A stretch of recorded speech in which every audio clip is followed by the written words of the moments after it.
mag-upload ako uli yung bago kami umuwi ng Bicol.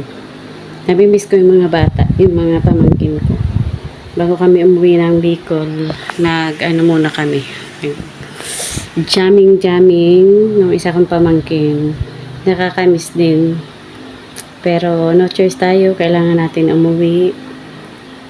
So, i-upload ko yung kasama ko yung pamangkin ko tsaka yung yung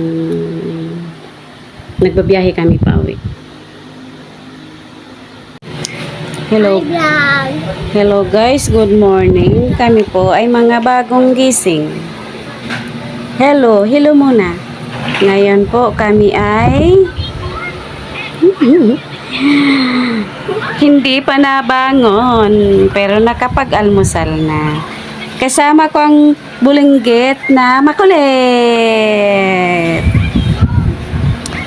Bulinggit na makulit. Siya po si, sabi na, hi. Hi po. Sabi daw, hi po. Ha. Love you all. Love you. Sabi daw, love you. All.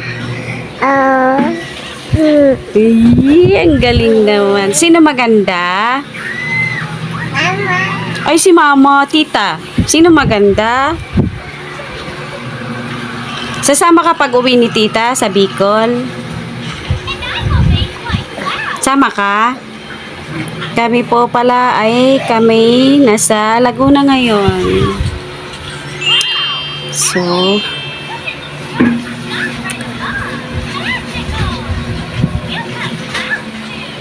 nakaluwas-luwas din tayo ng syudad talaga. Oh, Misha, how are you, Misha? Yun po ay isang batang mahilig din sa cellphone. Ito po ang batang kulilit. Makulit po yan. Saka nangaaway yan. Nangaaway. Hello, galing naman talaga. Uy! Sasama ikaw uwi Bicol, tita? Tayo.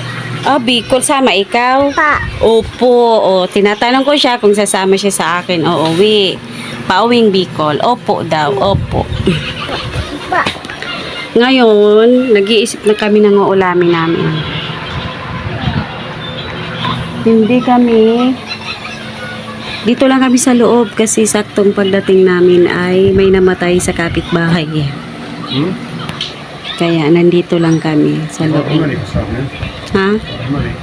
I don't know, see. So ngayon, dito muna kami sa loob, higa-higa. So, titingnan natin mamayang gabi, magbibideo ako. Mabait yung yung namatay dito, mabait sa sa kapatid ko. Parang naging tatay-tatayan nila dito. Si maybe bye. Naging tatay-tatayan nila dito. Yun, mabait sa kanila. Tsaka pa,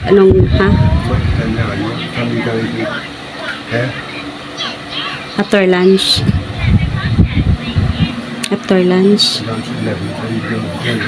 Oo. Tinatanong niya ako kasi magpapaayos ako ng buhok. Wala na akong time pag uwi ng Bicol. Gawa ng uuwi kaming 21. Ay, babiyahe kaming 21. 22. Nandoon kami sa Bicol. Pag 24, uuwi kaming island. Magnininang akong kasal 25. Wala na akong time dito. Baka mamaya ay pupunta tayong salon. Ipapaayos ko lang ang buhok ko. Kasi guys, nagtatayuan yung mga buhok ko, nakakahiya. Kaya nga, ipinupulupot ko eh. So,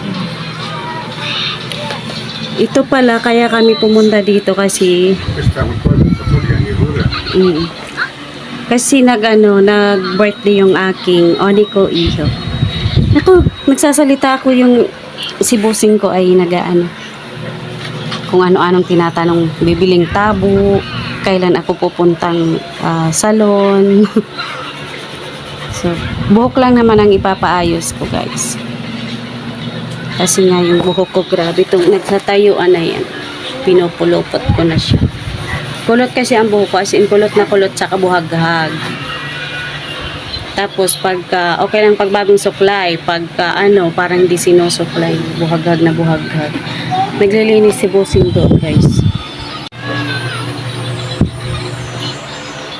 Ayan, may batuta dito. Nagsusuot ng nagsusuot siya ng panty. Ayan. Hi na, baby ko. Baby ganda-ganda. Say hi, tita. Baby. Yung isa, ayan, hindi pa kami nakapaglinis ang aming hinigaan. Oh, maliit lang kasi dito. Maliit lang yung bahay ng kapatid ko. Yung isa, busy. Hi, Ate Ara. Ara. Ay, ganda-ganda naman ng baby. Ang ganda-ganda. Wala yan, oh. Wala kasi yan, guys. Butit mahaba ang damit.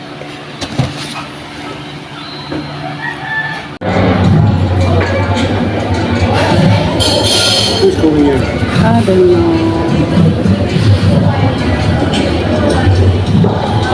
Starbucks.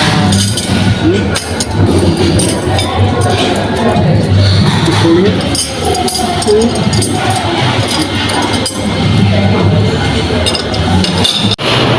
Hello, Misha. How are you? Good. Wala pang ating order. Tayo mag-aantay ng ating order. Gutom ka na? It's coming. Wait a minute. It's coming your order.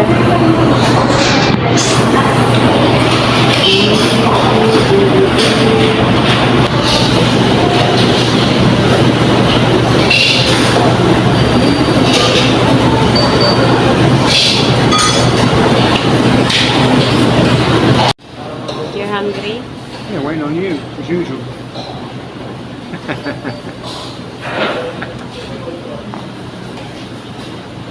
You can get free delivery pizza here, look. Hi.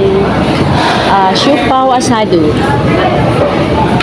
I can see your ice cream. Wow, yummy.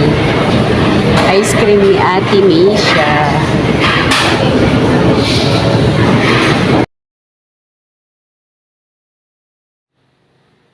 Yan guys, pauwi na kami niyan galing Laguna. So, nasa bus na kami.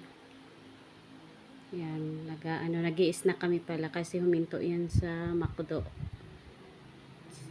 Nag-i-snack kami, midnight snack. Kasi bago kami umalis ng Alabang, nakakain na rin naman kami.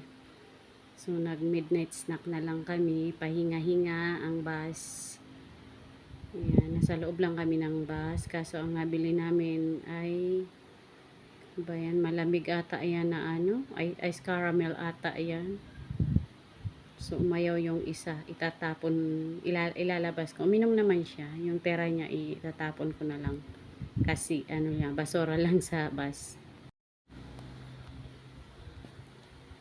Yan. Itinapon ko na guys. Thank you pala guys sa panunood ng aking channel, ng aking vlogs. So, late na ako nag-upload kasi nga yung mahirap ang signal. Kaya, late na ako nag-upload ng mga video ko. Thank you po sa lahat ng nanonood ng aking channel. Maraming salamat guys. God bless all guys. Yan, babalik na tayo sa upuan natin. Sa upuan ko guys kasi nga malamig sa loob, mainit sa labas. Alam nyo naman, grabing init. So, magre-relax muna tayo. Hindi pa naman kasi aalis eh. Magpapahinga pa sila. Papababa ng kinain ng driver.